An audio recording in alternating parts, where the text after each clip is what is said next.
Buenas tardes, compañeros, buenas tardes, profesor. Hoy día vengo a presentar mi tema que es el tahuantinsuyo.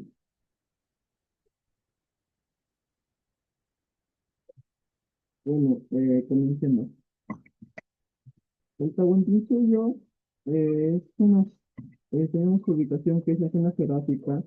También se expandió por la franja occidental de Sudamérica, coincidiendo también con la cordillera de los Andes y el dominio de esta región que se relaciona a la necesidad de controlar la variedad de recursos andinos. Sus fronteras geográficas eran como el norte, que es este río Ancasmayo, que actualmente lo conocemos como Colombia, este que es la selva amazónica, sur que es el río Maule, oeste que es el Océano Pacífico. También hay países actuales que abarcó el imperio Tahuantinsuyo, como es Colombia, Ecuador, Perú, Bolivia, Argentina y Chile. Dos, tenemos antecedentes. Según su desarrollo regional, tenemos a culturas que abarcaron este importante imperio, que son Simú, que hizo soporte con orfebrería, Chinchas, que hizo soporte con comercio triangular, el Uxmal, que era el culto a Pachacamac, Cajamarca hizo soporte con la cerámica, eh, Huancas hizo su aporte con tierras fértiles, Chancas hizo su aporte con fuerza de trabajo y Aymaras hizo su aporte con control vertical. Acá podemos apreciar la cerámica del Tahuantinsuyo. Entramos al punto 3, que es el origen. El origen es de la cultura de los incas. En el altiplano boliviano, esta propuesta estaría asustada en cuatro puntos, que era la lengua fuquina, crónicas, cerámica quille y mitos. La lengua fuquina es la lengua altiplánica muy hablada por los primeros habitantes del Cusco antes de los incas. Las crónicas son la etnia ayamarca que llega al Cusco producto de una migración. La cerámica quille son alfarería de los ayamarcas. Los mitos, tanto como Manco Cápac y Mamahoyo, y también los hermanos Ayar, evidenciaban la gran historia de una migración de los pueblos. Cuatro, la economía del Tahuantinsuyo. Teníamos dos puntos importantes que era la reciprocidad y la redistribución. La reciprocidad solamente era intercambio, tú me das y yo te doy, pero esta era intercambio de trabajadores de entre dos familias de los Ayllus. Acá podemos apreciar los trabajadores, eh, es importante, y la redistribución, que era el control de la fuerza de trabajo de los Ayllus por el Estado incaico.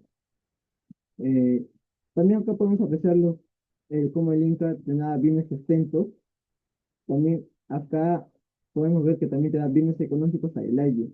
El Ayllu te ofrece trabajadores y todo giraba sobre una rueda, una cadena. Ahora, tenemos formas de trabajo, formas de tierra y tipos de almacenes. Por las formas de trabajo existían como cuatro, que era el laini, la minca, la mica y la chunca. El laini era trabajo interfamiliar, la minca era trabajo comunal del layu y la mica era trabajo para el Estado, para la máxima autoridad. La chunca era para las mujeres que auxiliaban a heridos ante una gran emergencia, que eran heridos muy graves o a personas de mayor edad. Acá podemos apreciar cómo eran sus trabajos, como de mita, es en esta imagen, el aini en la segunda imagen y la minca en la tercera imagen. Ahora, sus tipos de tierras habían tres, que eran la tierra del sol, tierra del ayllu y tierra del estado. El tierra del sol era reservada hacia el culto a su dios, que era la Pachamama y el dios Inti. La tierra del ayllu, esta más era para la gente del pueblo o la gente para la comunidad, para que lo trabajaran. Era libre, lo que ellos hacían en esas tierras, lo que bien cultivaban, se iban para ellos nada más. Y la tierra del Estado también se trabajaba así como la tierra de ahí, pero en este caso era que los trabajadores trabajaban para la máxima autoridad, para el Estado, dándoles todo lo que es su, su, su ganadería nada más. También era propiedad de las panacas, Acá podemos ver las marcas, que eran las posesiones de las familias, y sapsis, que eran las posesiones comunales. Ahora, los tipos de almacenes existían como las colcas, los tambos y las piraguas. Los colcas son almacenes de los yactas, el tambo es almacenes en el capañat, y la piragua es almacén del pueblo Jatún, Tuna o del Aire. Acá podemos apreciar también la sociedad que había en el Tahuantinsuyo. Existían tres sectores, o bueno, dos sectores y un extraído del aire. Era sector dominante, sector dominado y extraído del aire. Era élite cusqueña, que significaba panacas en caitas. También era élite provincial, que eran las puracas conquistadas. El, el sector dominado era ayllus o también jatunrunas o mitayos. Los mitamaes eran migrantes que venían de otros pueblos. Extraídos del ayu eran tres simples, como se dice, tres simples fundamentos, que era el Yanaconas, el Agyas y Pinacuña. Acá podemos apreciar la organización social, que lo primero que lo que primero abarca son el Inca, el Coya y el Muki. Después le sigue nomás el Ñusta, Payawa, el Paya, el Inga, el Piwi, y nomás más abajo el Abeldiza y la Repita. Nada más. Y más abajo era la comunidad de los esclavos. 8. La política en el Tahuantinsuyo. Era un gobierno teocrático, era centralista y autoritario. El Inca era el gobernante supremo y el hijo del dios Sol Inti. También era el imperio que se dividía en cuatro suyos, que era Chincaysuyo, Antisuyo, Collasuyo y Contisuyo. También cada región tenía un apu, o sea, un gobernador, y los pueblos eran dirigidos por Turak. También era basado en los principios que eran Amasúa, Amayuya, Amaqueya, que significa no robes, no mientas, no seas ocioso. También todo el poder se concentraba en el Cusco, era el centro político y religioso del imperio.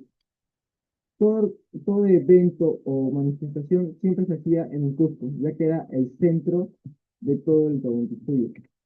Ahora, la cultura en el Tahuantinsuyo. También era basada en la religión solar, o sea, adoraban al dios Inti, el sol, y a la Pachamama, que era la tierra. Esos eran sus dioses importantes, sus dos dioses importantes. También desarrollaron una arquitectura muy impresionante, como el Machu Picchu, el Sacsayhuamán y el Cusco. También usaron el tipo como sistema de registro y contabilidad. En esos tiempos era como tipo su administrador de todo Cusco. Practicaron una agricultura avanzada como con terrazas, también canales y cultivos como papa, maíz y pino.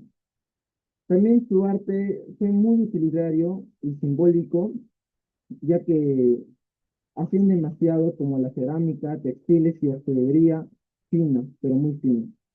También valoraban el trabajo colectivo, el aini, la minca y la reciprocidad en la comunidad. También transmitían conocimientos y tradiciones de forma oral. No tenían escritura. Más que todo se concentraba en la textilería, en la cerámica, en la joyería, y más que todo también sus cultos a sus dos dioses importantes, que era el sol y la Pachamama, o sea, la tierra. Bueno, con esto doy por terminado mi presentación. Muchas gracias por oír y gracias por todo.